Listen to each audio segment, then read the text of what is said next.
Hello everyone, this fishing report took place on 29 January 2026. That's a Thursday, and where I decided to go fishing was Offatts Bayou, which is located on Galveston Island.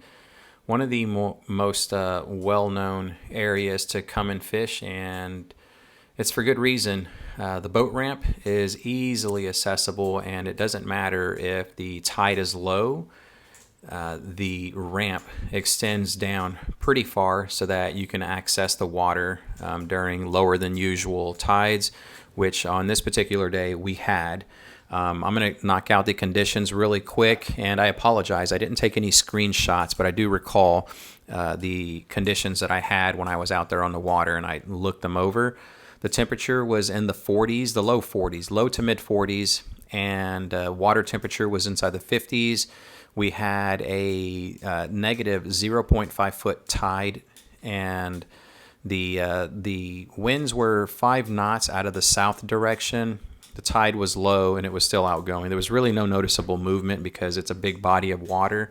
Had I gone over here with the kayak, then this is the only area where I would be able to tell if there's actual movement from the tide. You would, with it being outgoing, you would be able to experience a little bit of water movement right here, but I didn't go there. From the launch, I actually just came and fished the northern shoreline, being that the winds were very moderate to low. It wasn't really causing any kind of havoc over here. But getting ahead of myself, the ramp, you got lots of parking over here. On this particular day, we didn't have any issues with that. It is a paved ramp. It's very steep, so I suggest with the tide being very low, sometimes it can get slippery through here, and I don't think it was really that much of an issue. I saw 2 guys back their boats up, and then also 2 guys, whenever I was recover their boats. The only issue was one of our patrons and a guy inside a ginu that I was watching as at the end of the video, where I'm posted out here just waiting for this guy to leave. I saw that they went through some trouble trying to get off of their platform, hop onto the dock. I mean, that's how low the tide was. It was so far down that it made it almost like a chore, a circus act, trying to balance yourself on the boat, dock, and then reach up and then climb off of your actual platform to go get your truck and back down your trailer and then get right back in. So just keep that in mind. Whenever you have a negative tide level, it might be a cumbersome task for some of y'all. If you have upper body issues with your back or maybe your shoulders, arms, something like that, something to pay attention to. Otherwise, you'll have to wait for the tide to come in, and then you can possibly be able to recover or launch. So yeah, it's paved. There's 2 ramps. What I like to do is park over here really quick, offload the kayak, get it ready, and then with my cart go down and then launch really quick, just so that I'm not inside the way of anybody else that's using a power boat. It doesn't take them any time at all. They basically unstrap and their boat's already ready, and they back down and off they go. So that's what I like to do to not give us kayakers a bad name in their eyes. All right, so as I said, I wanted to come out here and fish the southern bank line because we had those low south winds. The bank line would, and the homes themselves would protect you from any kind of winds that you're going to experience. However, when I was getting ready to launch, I pointed out that there was a boat over here fishing the area that I like to fish. There's a significant drop in the water level, so it goes from about 8 to 18 feet, and that drop is somewhere right inside here, and it goes out to this little channel marker right there. And I mean, you can kind of see with the coloration of this satellite image, that lighter stuff, it starts to slowly drop, but then there's a very steep drop right over here, and those fish love to hang out right there, especially whenever the sun warms the cold water up. They leave the safety of the deep, the warmth of that deep water, come over here to these boat houses, eat their share of whatever food source is going to be out there, and then go back down into that warmth. And that was my plan. But being that that boat was over here, I opted to go from here and fish this side.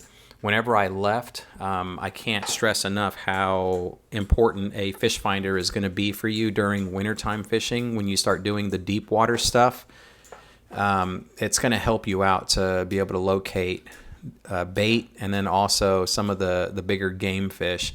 Whenever I was already motoring this way, so come out here and then realized that the guy was there, so I said, let's just fish over here. I started going this direction, and I immediately noticed fish marks down in 22 feet of water.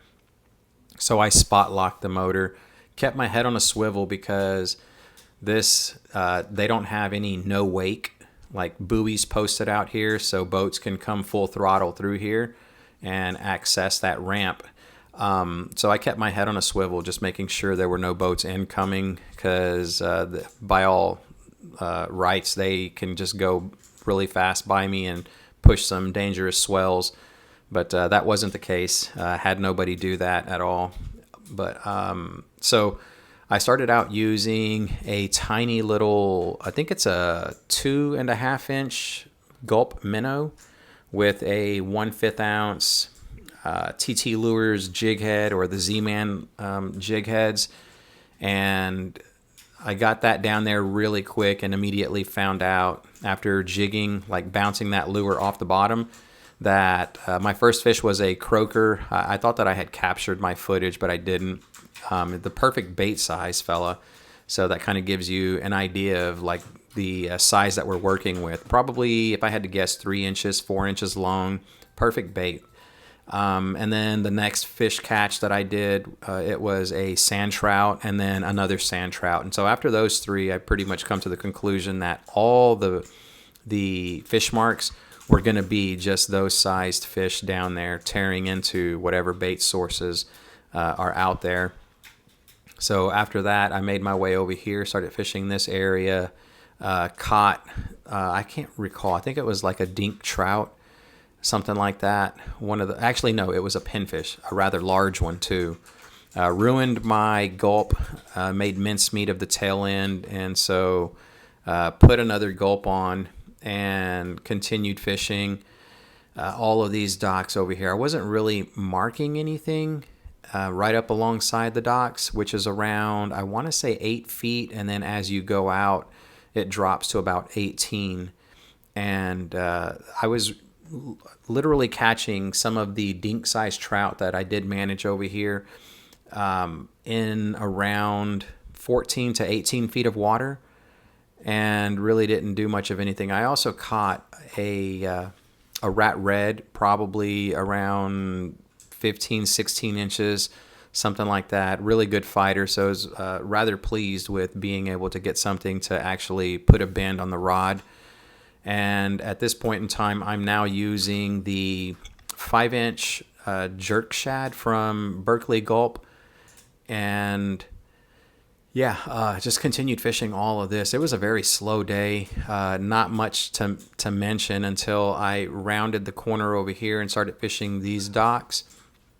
And the technique that I was using was just basically casting to the docks themselves and then bringing back the lure, bouncing it off the bottom using like a double twitch / one twitch type retrieve, and then in between the twitches I would just let that lure fall all the way back down to the bottom and just bouncing off of the my guess is it's like hard sand, because I rarely ever bring up any kind of soft mud on my jig heads.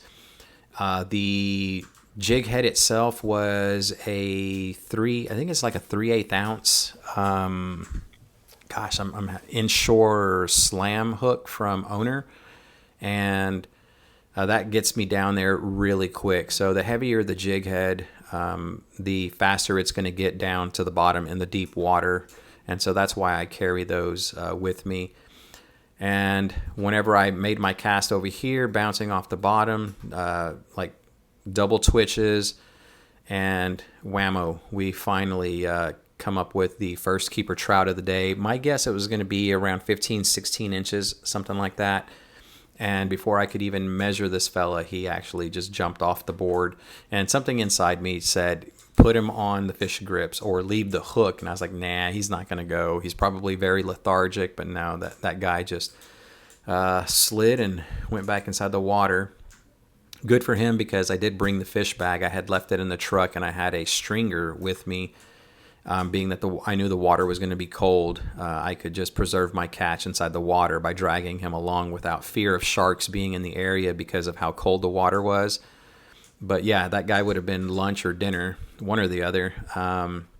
But after that, I retraced my steps and really didn't get anything. Come over here and then turned right back around and fished in reverse with another lure. Didn't have any luck with it. It was like a smaller, kind of like the original one that I started out with, the 1/5 ounce Ned hook with that tiny 2.5 inch minnow. And I really didn't get anything with that one going back through the docks. Being that I had used the 5-incher, I wanted to give them a different presentation, and it just didn't work. So after my second round, I started off over towards the south shoreline. And then this is where I caught the second speckled trout. That one probably 14, 15 inches. Most likely it was going to be a little, actually not, it was about, whenever I rewound my footage during editing, I put a freeze frame, and the best look that I could get was like just shy of 16 inches, I believe. And had the fish's mouth been closed and at the edge of the board, we probably would have ended up with a 15-incher.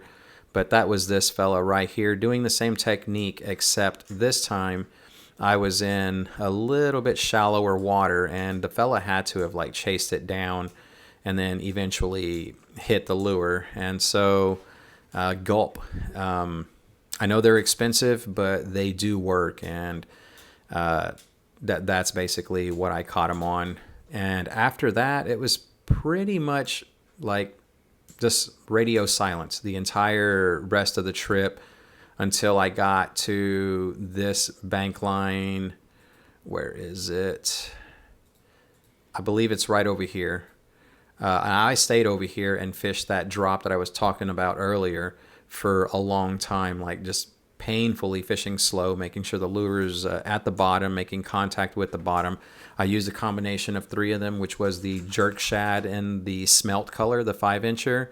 And then I also used the little Gulp minnow, the 2.5-incher. And then I gave them a shrimp presentation style look with the Savage Gear weedless. I need to get me a heavier one, because that Savage Gear was like, if you thinking like fishing with an actual jig head with some weight is painful, to let it get down there at the bottom and then jerk it off the bottom, or like pop it off the bottom and then retrieve it in super slow.